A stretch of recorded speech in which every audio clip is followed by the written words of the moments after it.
internet, my name is Toki, and if you're new here, before we go to the rest of the video, I would like for you to subscribe. One, because it took me 2 different takes. 2, because this is going to be a relatively short video if I can make sure that I don't screw up this time. 3, I hope you like tea. This is regular black tea, but also I put milk in it, almond milk. And if you like this video or any of my other videos, yes, I said subscribe earlier. But also, you'll end up getting like this bell that pops up when you subscribe. And if you can go ahead and click on the bell, and then it'll give you this like little menu that says, if you can click all notifications, you will be alerted every time I post a new video, which will probably be scattered, but will still be once a week. Now on to the actual video. Today I wanted to go ahead and be chill, but also talk about anxiety, which is the exact opposite of chill. Now I have written down some bullet point things that I want to go ahead and bring up, because this entire video is just going to be how I see or how I envision my anxiety, but also like general anxiety as an emotion. So the way I see it, anxiety is the panic button of a fight or flight response machine, where it takes whatever outside stimulus is stopping you from doing something, triggers all the workers in your brain like SpongeBob to go ahead and push the panic button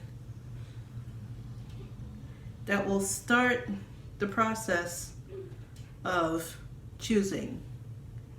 Do we run away? Do we fight it? Do we give up? Or do we rush this 3-page essay that is due in 30 minutes? I don't think I've ever had to do that, but I've had something similar where I had to do vocabulary cards for my second block class. The good thing about it was that I had Talons, which is a class in between first and second, so I didn't really have to deal with much. But Talons was also like only on Tuesdays and Thursdays. That's how it's supposed to work. However, with me, I feel like I have something sort of to the word of constant anxiety or chronic anxiety. I will put whether I'm right or not right here. TLDR, it is where your panic button is broken and you don't know who broke it, you don't know how it broke, but the only thing that you do know for a fact is that it's broken and there's no way to possibly fix it. There's no outside stimulant to trigger workers, but the alarm is just going off constantly.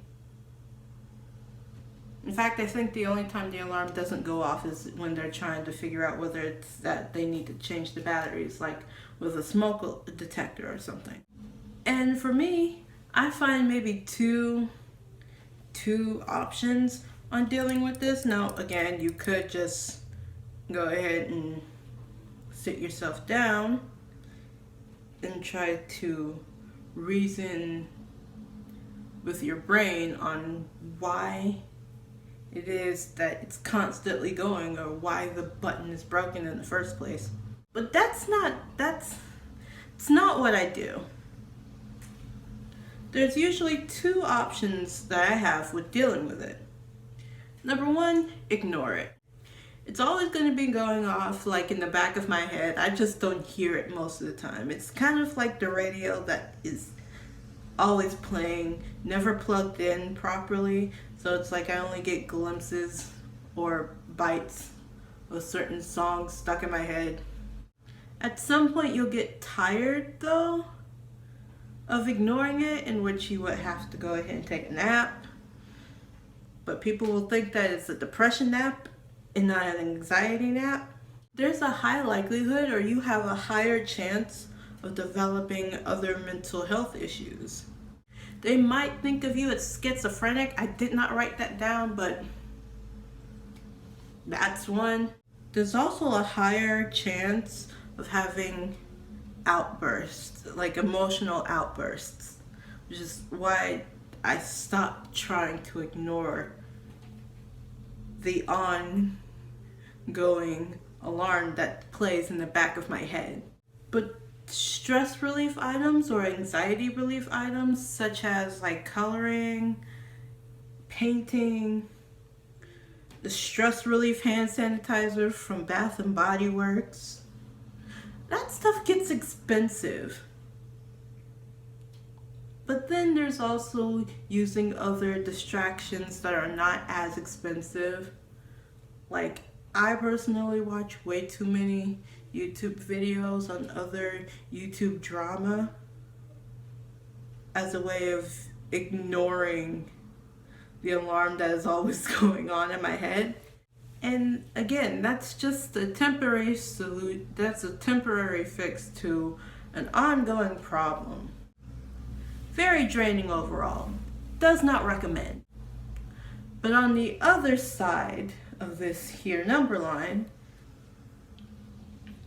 you can be consumed by it. There's like a 99.9% chance that some other mental health issue will form and or develop while you're just sitting down and dealing with it, or sitting down and being consumed by it. But you also have a higher chance of disassociating, which could also end up getting into more other mental disorders. But again, a higher likelihood of being put into an insane asylum. And overall, it's not gonna last. That's not a lasting. Neither of these are lasting options. Are options that will go ahead and be good for you in the long run. With dealing with this constant anxiety, this consistent alarm ringing in the back of your head.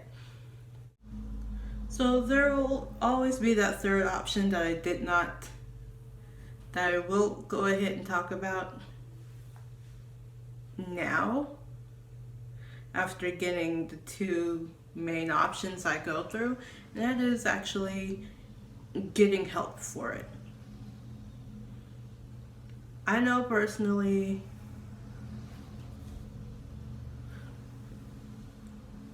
I just like watching other people living their best life, or having fun, or getting the crap scared out of them, you know. I like seeing people happy. And one of the things that helps me understand that this anxiety thing is only in the back of my head is reasoning with myself on this is just a broken machine that's in your head. This analogy here is helping me with rationalizing the constant anxiety alarm that's going on in the back of my head. But also speaking out about it, maybe to someone you trust, maybe to a camera so you can get it out, or writing it down. That itself is helpful. There's other things that you can do that will probably sound like it came from Pinterest. But yeah, taking a bath or a shower and imagining all of your limbs just being cleansed from all of the anxiety. Meditating. I personally like meditating, especially in the morning, because it's like 10 more minutes of sleep without going into REM sleep, because I fall asleep fairly quickly. And as I said earlier, there's like coloring, painting, some sort of mindless doodling or drawing where you don't have to think about this. You just have to focus more on something that's physical. Which is probably the reason why you see me messing around with this through my videos.